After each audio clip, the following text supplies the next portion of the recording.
radio correspondent and analyst Stacey Siegel and Brandon Holt joining us live from Washington on Talk Politics. Thanks for joining us here on the program.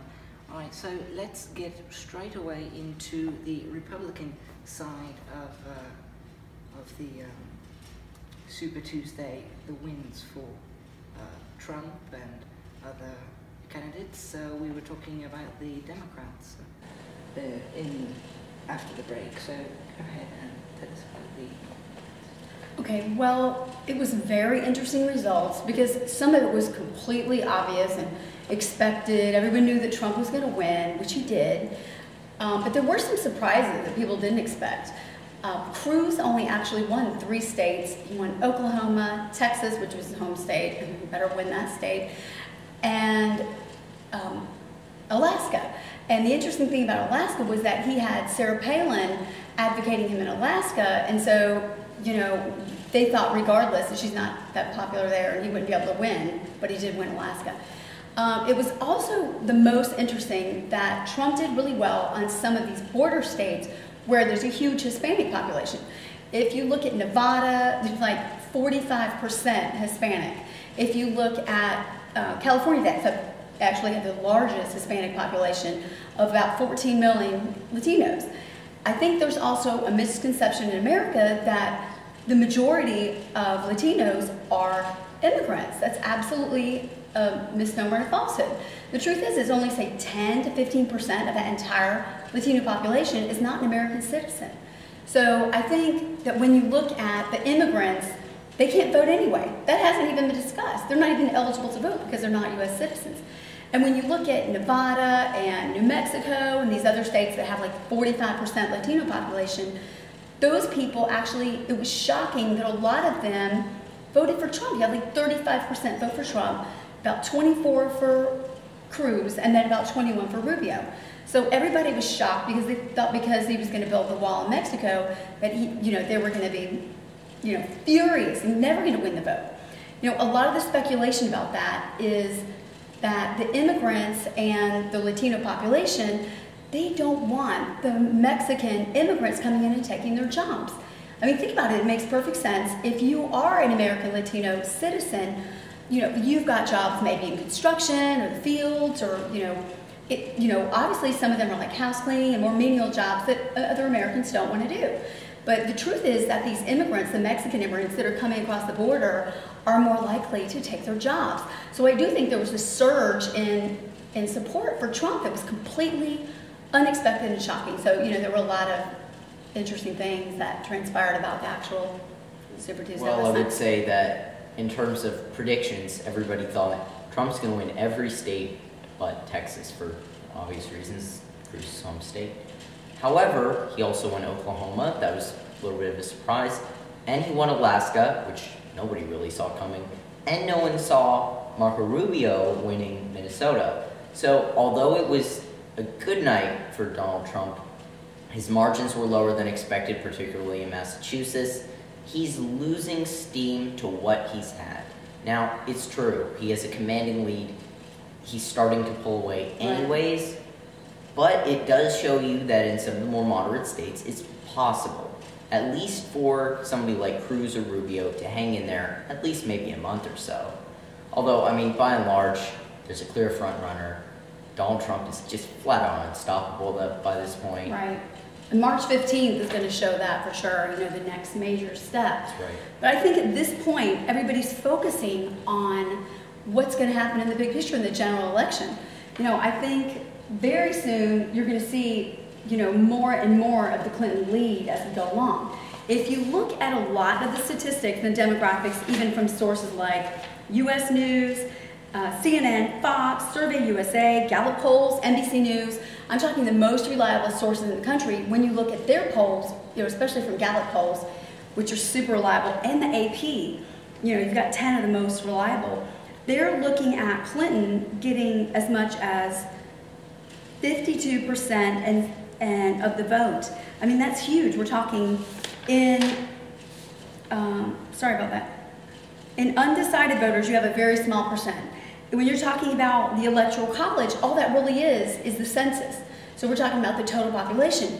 And when you look at the difference between Trump's votes and Clinton's votes, she's got all the major states except for Texas. I mean, that's the biggest, most populated state that he's projected to win. I mean, if you look at it unanimously, she's the winner from about the projections 294 to 244.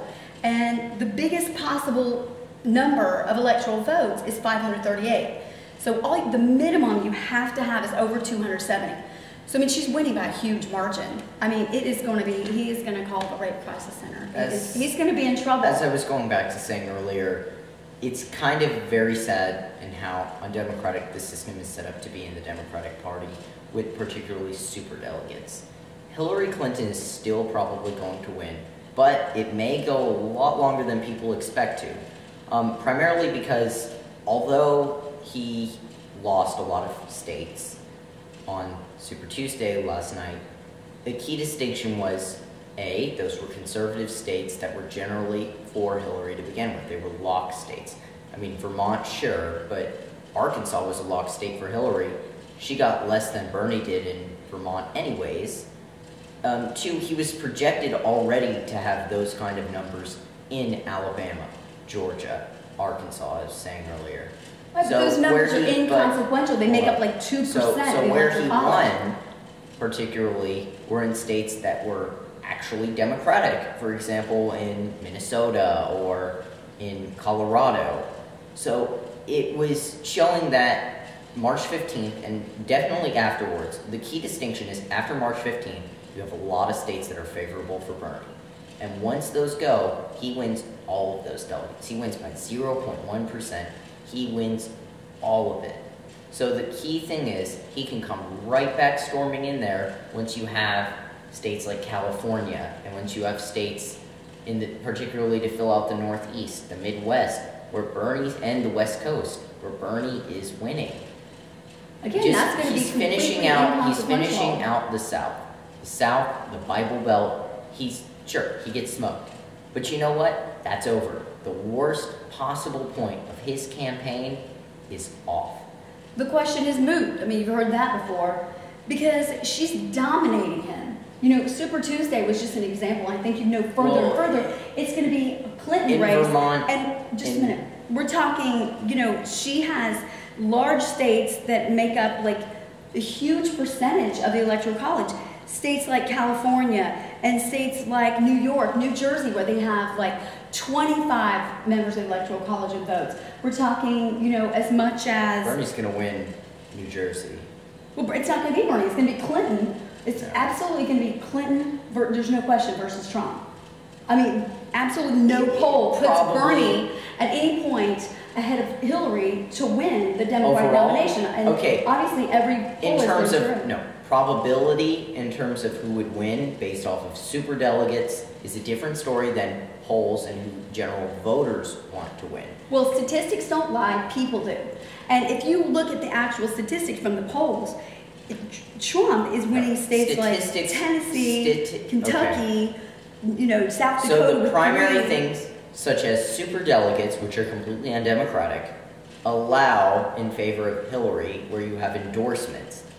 Oh, by the way, those endorsements can change. You said it yourself moments ago, although in polls nationally, not particularly in states such as Alabama, but nationally among Democrats, which there really aren't in Alabama, you have a huge amount of support for Bernie. He's now up 52 to 48% on a national scale, meaning that's actually the opposite. But you go, where is that coming in? Where are his support coming in? It's those remaining states. All the states that hate him are done. The states that are traditionally Caucasian, liberal voters are coming up next. They voted solidly for Bernie Sanders. You look at Vermont and New Hampshire. What's your explanation there? Hillary got smoked. That's the size of Roswell, Georgia. But that's the thing. Those states are what's coming up next. What's coming up next are those states, and on top of that, he wins all the delegates there, meaning he gets huge momentum coming afterwards. Just like Hillary did in the South, Bernie's going to get it everywhere else. Well, the thing is, it's not like horseshoes. You know, you win or you lose, and she's winning. Those are the facts. And it's actually the opposite, according to the source I gave you, that it's, you know, it's 52 to 48. So she is actually has the lead, and she won.